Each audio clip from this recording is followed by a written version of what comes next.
इतकं ऊन होतं तर माझी तुळस पूर्ण वाळून गेली आणि ते रोप मी काढून फेकलं.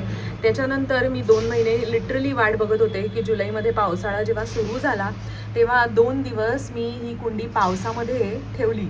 त्याच्यामध्ये पावसाचं पाणी छान मुरू दिलं, पूर्ण कुंडीमध्ये पूर्ण माती ओली केली पावसाच्या पाण्यामध्ये. आणि त्यानंतर त्याच्यामध्ये देवावर वाहिलेली तुळस होती, ती तुळस मी तुळशीची मंजिरी होती ती कुस्करली आणि ती मी या मातीमध्ये टाकली.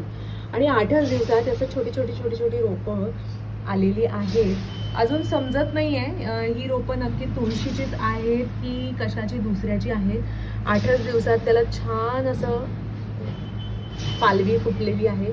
आणि कसं असतं ना, पावसाच्या पाण्यामध्ये लगेच मातीमधनं रोपं बाहेर येतात आणि ते मी अक्षरशः डोळ्यांनी पहिल्यांदा इतक्या जवळून पाहिलं आहे. रोज मी ही कुंडी पाहते आणि मला खूप बरं वाटतं की मी ही तुळशीची मंजिरी याच्यामध्ये जस्ट स्प्रेड आउट केलेली होती, जस्ट कुस्करून टाकलेली होती, भुरभुरलेली होती आणि इतकी छान तुळस येईल.